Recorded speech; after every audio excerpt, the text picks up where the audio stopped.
The sun rose over Lagos like a great golden drum, its light striking the tall glass towers that touched the clouds. Yet beneath those towers, the old markets breathed with the same spirit they carried generations ago. Women in bright wrappers lifted baskets onto their heads, and their footsteps beat the rhythm of stories older than the city itself. The scent of roasted corn mixed with car horns and the cries of traders calling, "Fresh peppers! Sweet oranges! Come and buy!" It was a place where the past refused to be forgotten, and the future rushed forward with bold steps. Drums echoed from a corner of the market, soft at first, then louder, as if waking the spirits of the ancestors. People gathered in small circles, gossiping as they always did. One woman whispered, Did you hear what happened at the Adetokunbo mansion last night?"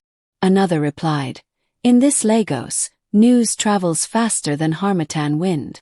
Laughter followed, mixed with proverbs that floated through the air like drifting smoke. Even the children seemed to know these old stories by heart. The Adetokunbo name carried weight in every corner of the city. Their house stood tall on the island, its gates guarded like a palace, but the family's real pride came not from money. It came from the stories their fathers passed down, stories of bravery, unity, and honor. Ao's great-grandfather had been a farmer with nothing but his hoe and his good name, yet he walked like a king because his character was clean. That legacy was a crown they still carried, worn with quiet dignity. From somewhere beyond the noise of the market, an elder's voice rose, steady, calm, carrying the wisdom of many seasons.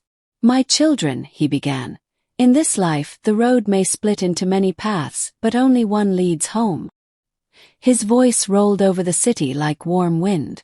Some chase the shine of the world and forget the footprints of their ancestors. But remember, when the rain falls, it is the old roof that keeps you dry. His words set the tone of the tale, wrapping the listeners in reflection. Ao Adetokunbo moved through the city with the confidence of a man who knew where he came from. Though he owned companies and buildings that touched the sky, he still greeted elders with bent knees and bowed head. People said, "Look at him, billionaire, yet he speaks with humility." He credited everything to his upbringing in the village, where his grandmother would say, "Ao, riches mean nothing if your heart is poor." Those words stuck to him like a second skin. Damisai walked with softness, the kind that calmed storms. She was not born into wealth, nor did she dress to impress. Her beauty was the quiet kind, the kind that made people feel safe around her. When she spoke, her voice carried warmth like evening fire. She believed in honesty, hard work, and the strength that comes from respecting others. Many people underestimated her because she preferred to listen more than speak. But those who knew her well said, "That girl's spirit is deeper than a river in rainy season." Kasandu entered every room like lightning, bright, loud, impossible to ignore. Her steps were confident, her clothes bold, and her smile sharp enough to cut. She loved attention the way a peacock loves its feathers. "I must shine," she often said. "People must know my name." Her hunger for fame made her blind to certain truths. Pride sat on her shoulders like a heavy necklace, beautiful but dangerous. Those who watched her from afar would murmur, Pride is the drum that beats before downfall." Tund walked a different path. His eyes always chased the glow of foreign dreams, American fashion, British slang, everything modern and fast. He believed success was measured by how well you impressed the world. "This my country is too slow," he would complain. "I want the big life. Fast cars, loud parties, big names." But his desires pulled him away from his roots, away from the values that once made him humble. His friends began to worry, saying, "This boy is lost in the shine." He forgets that even the brightest light can blind a man. None of them knew that the choices they would make in the days ahead would intertwine their destinies like tangled fishing nets. The drums of Lagos had started their rhythm, and the spirits of the past were already watching. The Adetokunbo mansion glowed like a palace touched by moonlight. Cars lined the entrance, each one shining like a polished mirror. Inside, the grand hall carried the scent of luxury, Roses, incense, rich fabrics. And yet, beneath all the glamour, the presence of elders and ancestral symbols kept the room grounded. Royalty, business icons, chiefs, queens, and spiritual leaders moved through the space with slow, powerful steps. Their beads clicked softly. Their agbadas flowed like rivers of history. The night was meant to show the perfect blend of old glory and modern success. A night where every eye watched and every voice whispered. In a quiet corner, Damasai helped the staff arrange trays and refill water glasses. Her dress was simple, her movements graceful. Though she stood among servers, there was something about her. Something soft and steady, like a queen whose crown was invisible to those who did not know how to see. She carried the teachings of her village grandmother. My child, no matter where life takes you, let humility be your walking stick. So she smiled at the workers, calling them sister and brother, treating each one with respect. Kasandu entered the hall like a flame searching for dry grass. Her dress sparkled under the chandelier, her perfume announcing her presence before she even spoke. She looked around, hungry for attention, eager for admiration. No one is looking at me yet, she muttered under her breath. Her eyes scanned the room, and that's when she noticed Damasai, standing quietly near a table, holding a tray. To Kasandu, Damasai's simple clothing was all the proof she needed. Ah, a server, she whispered with a smirk. Her pride covered her eyes like dust in harmattan season, blocking the truth standing before her. She marched straight toward Damasai, her heels clicking like angry castanets. You, she snapped sharply. Damasai raised her head gently. Yes, ma, she replied with a soft voice. Cassandra didn't bother with greeting. Bring me that drink. And fix these flowers. They look ugly. Hurry, na. She waved her hand as if brushing aside an insect. Damasai bowed slightly, remembering her grandmother's voice inside her heart. When the wind roars, a calm river still finds its way. Without complaint, she adjusted the flowers and handed Kasandu a drink. But Kasandu wanted more. Every command she gave made her feel taller, stronger. Her voice grew louder, sharper. You people never do anything right. Why are you so slow? Look at your dress. It's even wrinkled. Can't you come to work properly? Damasai kept her eyes low, not because she was weak, but because she understood that storms pass fastest when you don't stand to fight them. People around the hall began to notice. Some exchanged worried glances. Others whispered, "Ah, this girl does not know who she is talking to." But pride is a dangerous spirit. Once it enters a person, it dances wildly. Kasandu's pride beat loudly inside her chest, like a talking drum before war. She felt unstoppable, as if humiliating Damasai proved her own importance. Then came the moment that froze the entire hall. Kasandu reached out, grabbed the front of Damasai's simple dress, and yanked it hard. The fabric tore with a sharp sound, like cloth crying. "You are so clumsy," she shouted. "Look what you've made me do. Are you blind? Can't you move properly?" Gasps filled the room.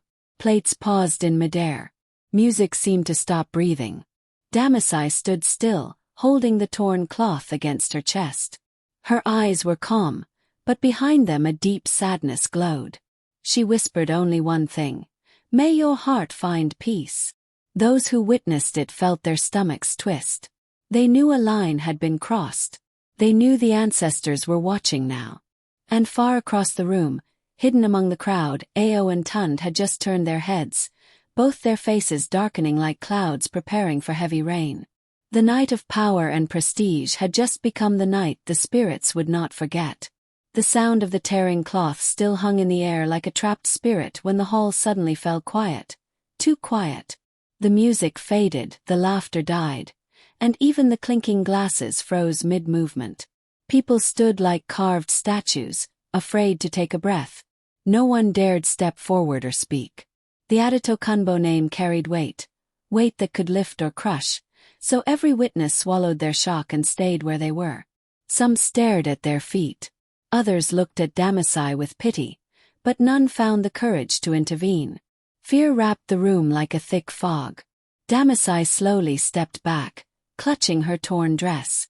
Though the cloth was ripped, her dignity remained whole. Her back stayed straight, her eyes calm, her breathing steady. She did not shout. She did not cry. She only whispered softly, "It is well." Her strength glowed brighter than any jewel in the room. To the watchers, it was as if she carried an invisible shield, forged from the wisdom of generations. Her silence was not weakness. It was the quiet power of a woman who knew who she was.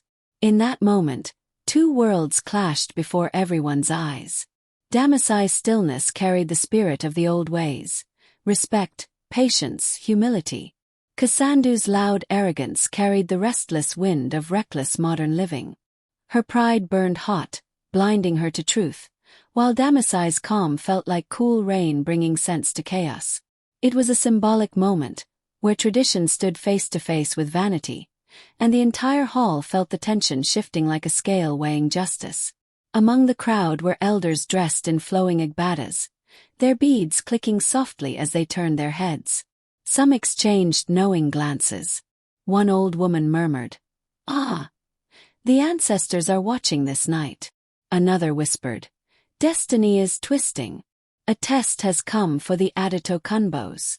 Their voices carried the weight of people who knew that small actions often open the door to great consequences.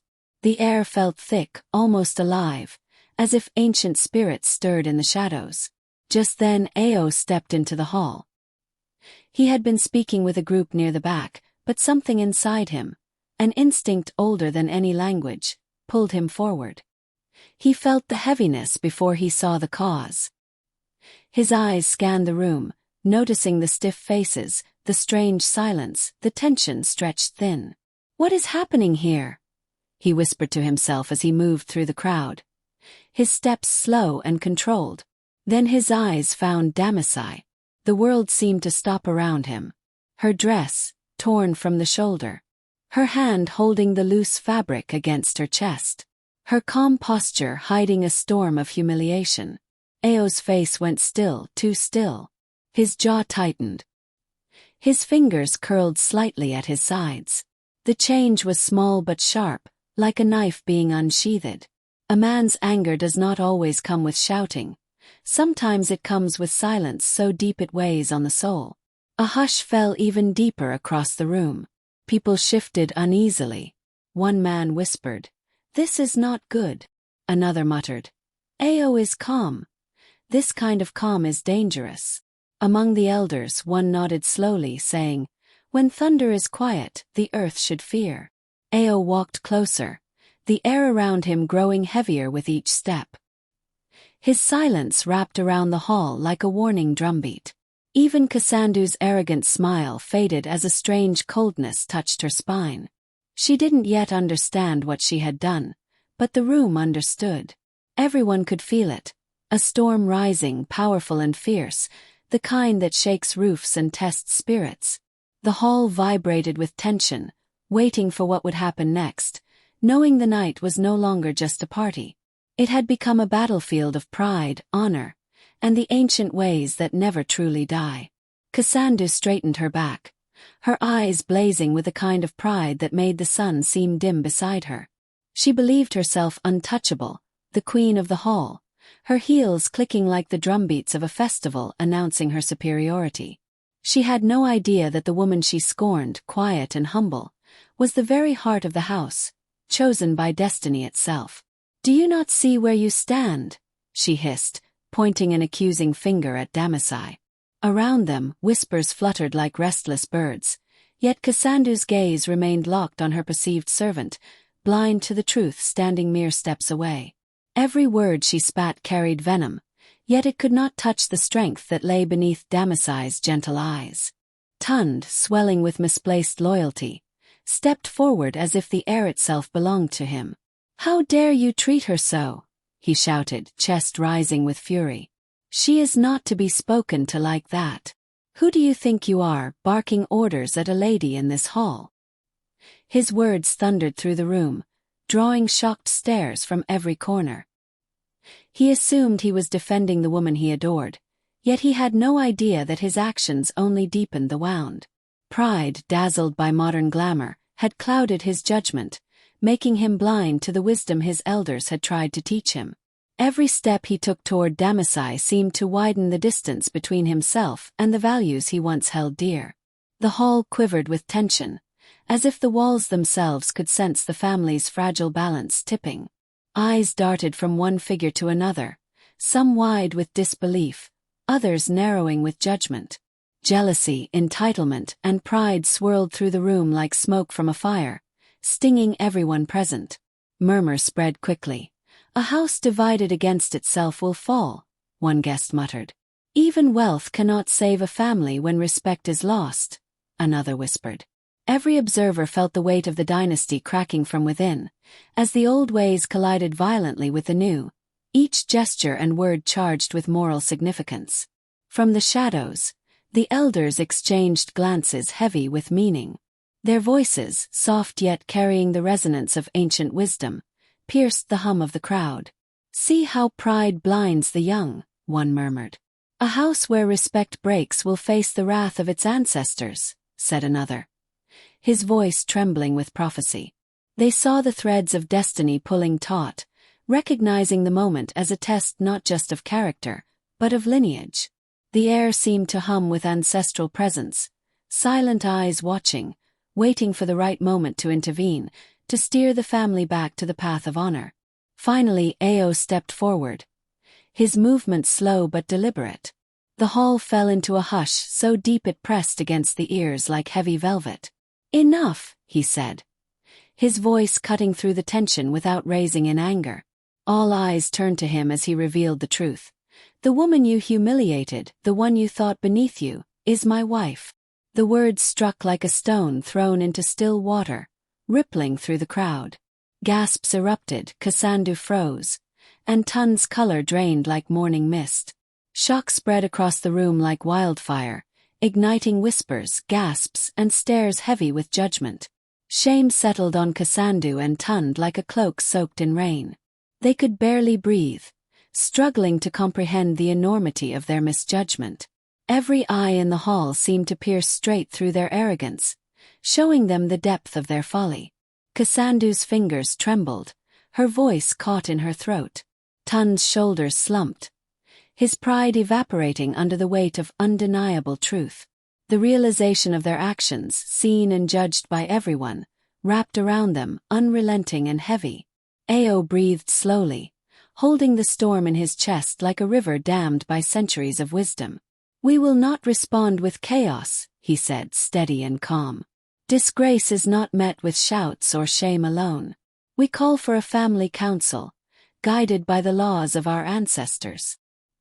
His choice to act with patience rather than fury impressed itself upon every witness.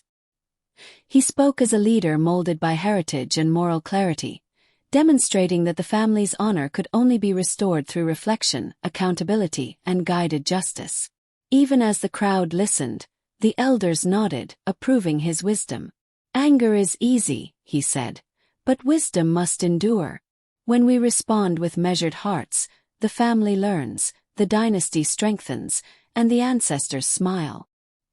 His words flowed like gentle rain over parched land, reaching every soul present, teaching that dignity, humility, and tradition held power beyond the fleeting fire of emotion. In that moment, Ao was more than a husband or a billionaire. He was the living voice of ancestral wisdom, a man who carried storms in his chest yet spoke with the calm of rain nourishing the earth. The chamber was hushed, its walls lined with masks carved from dark wood, each face staring with the wisdom and judgment of ancestors long gone. Patterns of old kingdoms and tales of valor traced the beams and pillars, reminding all who entered that here, truth could not hide, and deceit would be seen by eyes older than memory itself. The scent of polished earth mingled with faint incense, carrying the weight of generations. Family members, seated in a semicircle, felt the gravity of the room pressing on their shoulders, each heartbeat echoing like a drum calling attention to the seriousness of the moment. Even the flicker of the torches seemed measured, as if the flames themselves understood that dishonor had entered the house. Mama Folake rose, her frame tall, voice steady yet commanding like the roar of a lion protecting its pride. Every eye turned toward her, sensing the authority she carried as if inherited directly from the ancestors themselves. "In this house," she began, her tone unyielding yet calm, "we honor our blood, our wives, our daughters, and all who carry the name of our lineage. To disrespect a woman chosen by destiny is to strike at the heart of the family, and to invite the gaze of those who watch from beyond the veil." Her words rolled across the chamber like the deep drums of the marketplace, demanding attention, reverence, and reflection. She gestured at the carvings around the room, as if the ancestors themselves nodded in agreement with her declarations. Silence enveloped the room, as heavy and dense as the night before a thunderstorm. Each family member absorbed the weight of Mama Folek's words, feeling the pulse of tradition pressing against their modern desires and impulses. Even Cassandra, seated with a forced composure, felt the unease crawling beneath her skin, the pride she wore like armor beginning to chafe. The tension built quietly, threading its way through the chamber, a reminder that no wealth, no beauty, no charm could shield one from the moral gaze of generations past. The stillness vibrated with an unspoken warning. What had been done could not be undone without facing the judgment of both the living and the departed.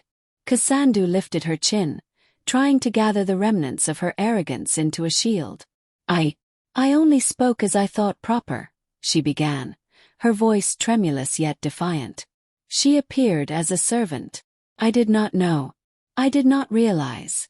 Her words stumbled like a child walking on uneven ground, each excuse heavier than the last. She looked to Tun for support, hoping his presence would steady her faltering confidence, but the elder's eyes remained on her, steady and unwavering, as though piercing straight to the heart of her intentions. The elders, wise with the patience of decades, let no excuse pass without dismantling it gently but firmly. "Pride," one said softly, yet each word hit like a stone on a clay pot, "cannot be the measure of judgment. Respect is given freely, without question, without hierarchy. Wealth does not grant the right to scorn. Beauty does not excuse cruelty." Their voices carried the simplicity of truth that even Cassandra could not ignore, unraveling the armor she had tried to wear so confidently. Mama Folek continued, drawing from the lessons of the marketplace where every merchant, every child, every laborer was seen and honored. "Character is not proven among kings or billionaires. It is measured in the hands we lift to help, the words we speak to those we believe are beneath us. To harm one who is humble is to harm all. And to disregard this is to invite the judgment of both the living and the ancestors." Cassandra's gaze fell, a flicker of doubt igniting in her chest, as if she were seeing herself reflected not in mirrors of glass but in the truth held by generations. For the first time she could not hide. She saw her actions laid bare, stripped of pretense. Her hands fidgeted, her chest tightened, and a quiet tremor ran through her voice. I thought," she whispered, unable to finish, as the full weight of her misjudgment pressed upon her. The chamber seemed to lean in, listening, the ancestors themselves holding their breath, waiting to see if she would bend to truth or continue in her arrogance. In that moment the lesson was clear. Humility cannot be feigned, respect cannot be purchased, and destiny watches all who dare ignore it. Tun sank to his knees, the weight of shame pressing on him like a hammer striking iron. Every boast, every gesture meant to show superiority, now felt hollow, meaningless in the presence of truth. The elders' gazes were steady, unyielding, reminding him of the paths he had forsaken in chasing the glitter of modern wealth. He remembered the lessons from his childhood. His mother's quiet stories under the mango tree. His father's stern warnings, the village elders' words about honor, respect, and humility. All these memories, once ignored, rose like spirits confronting him, demanding acknowledgement of his blindness. "I have failed," he whispered, his voice breaking like dry branches snapping in the wind. "I have forgotten what it means to be a son of my people." Tears coursed down his cheeks, but they were not shame alone. They were the beginning of awakening. The elders watched silently as Tun's heart cracked open before them. He bowed his head, not only to them but to the ancestors whose lessons he had abandoned. Each memory of the village's wisdom, the proverbs, the laughter, the hard-earned moral truths, poured into him like rain into a parched riverbed. I sought status, and in doing so I have abandoned honor, he admitted aloud, his voice trembling yet resolute. This was more than remorse. It was a symbolic return, a son reclaiming the path his pride had obscured. The room seemed to hold its breath, sensing that a transformation had begun. Though his steps back to righteousness would be long, the first had been taken. Damasai rose slowly, the calm light of her presence cutting through the heavy tension like morning sun breaking over misted hills. Her eyes were steady, her voice soft yet commanding when she spoke. We are all tested in ways we cannot see. Pride blinds, cruelty wounds, but humility heals what has been broken. There was no bitterness in her tone, no hint of revenge, only the quiet strength of one rooted in enduring principles. Her words carried the weight of the village lessons her grandmother had imparted, the importance of gentleness, the power of patience, and the authority of moral integrity. She stepped closer, hands clasped, and continued, I ask not for punishment but for reflection. Let us remember the dignity of every soul in this house, from the highest born to the humblest servant. Let kindness guide our actions, humility temper our pride, and love restore what fear and arrogance have fractured. Her calm courage left the elders silent, their expressions softened by the truth in her words. Even Kasandu and Tund felt the force of her moral authority, an unspoken rebuke that demanded change. In her quiet strength, Damasai reminded all present that true power lies not in wealth, status, or dominance, but in the grace to forgive, teach, and lead by example. The room seemed to breathe again, the air lighter as if the ancestors themselves had leaned forward to nod in approval. Kasandu stepped forward, her steps faltering as the hall fell silent. The voices that once admired her confidence now hushed, leaving only the soft shuffle of cloth and the distant whisper of elders. Every eye watched, every heart waited, sensing that this moment would mark the turning of a tide long brewing. She raised her head slightly, her eyes meeting Damasai's calm gaze, and then dropped them, the pride that had carried her now crumbling like dry clay under relentless rain. Her voice, when it came, trembled like a drum struck too softly, echoing through the grand hall as if even the walls leaned in to listen.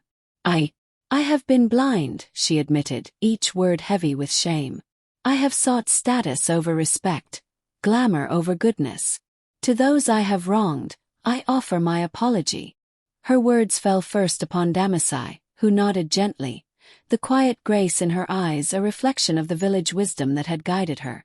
Then Kasandu turned to the staff she had insulted, bowing her head deeply, humility finally replacing arrogance.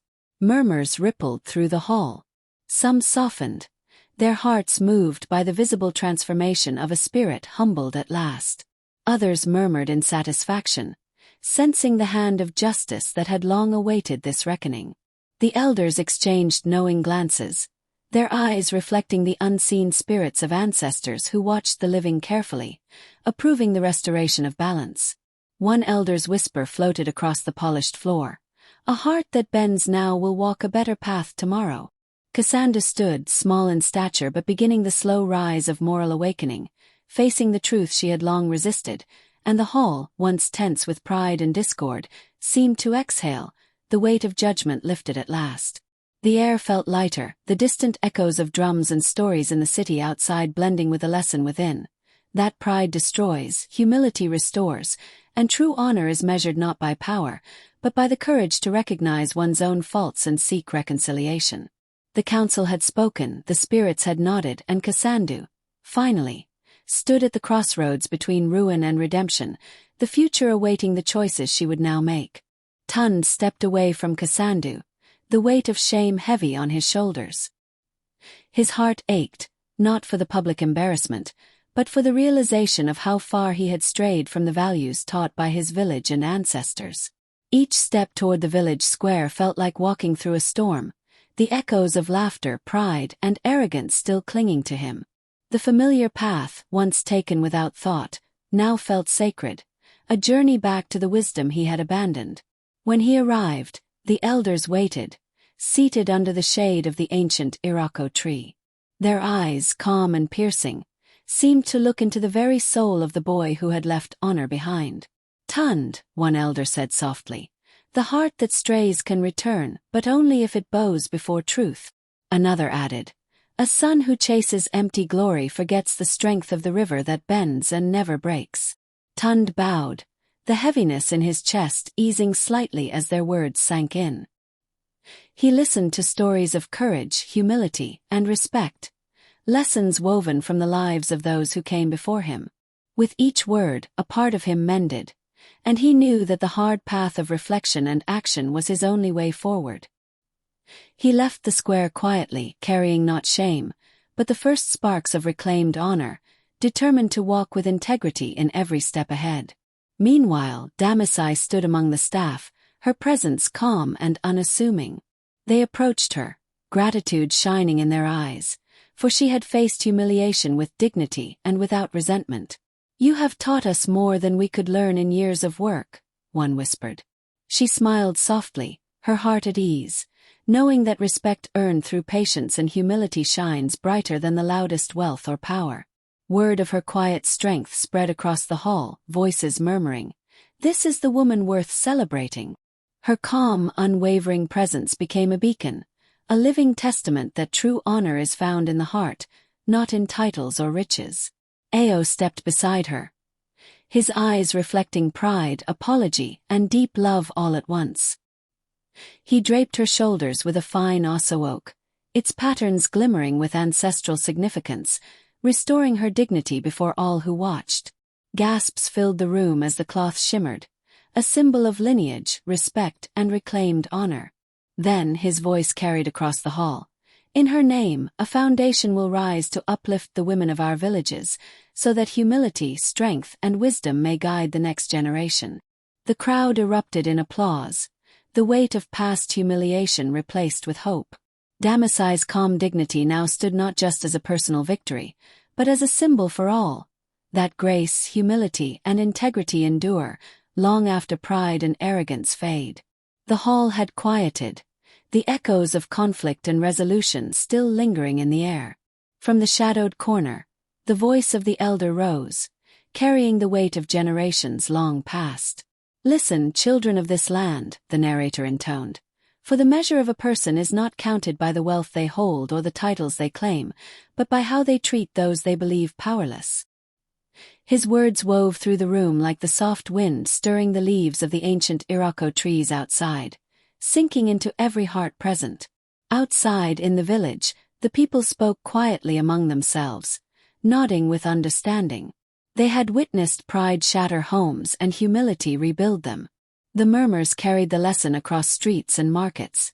Arrogance breaks paths, but humility repairs them. Even the youngest children seemed to grasp the truth, their wide eyes reflecting the reflection of ancestors' wisdom. "Destiny," the elder continued, "favors those whose hearts carry kindness, for such spirits leave footprints that guide the next generations." And so the tale closed, not with loud triumph, but with a deep, resonant truth. Each heart present felt the echo. Every action, every choice sown in life, returns to the one who made it. Those who had witnessed the journey of Damasai, Tund, and Kasandu understood that day that honor, respect, and compassion are not gifts to be demanded. They are earned, nurtured, and returned. And in that quiet understanding, the story of the Adetokunbo family became a seed planted in every soul, a reminder that every heart reaps what it sows.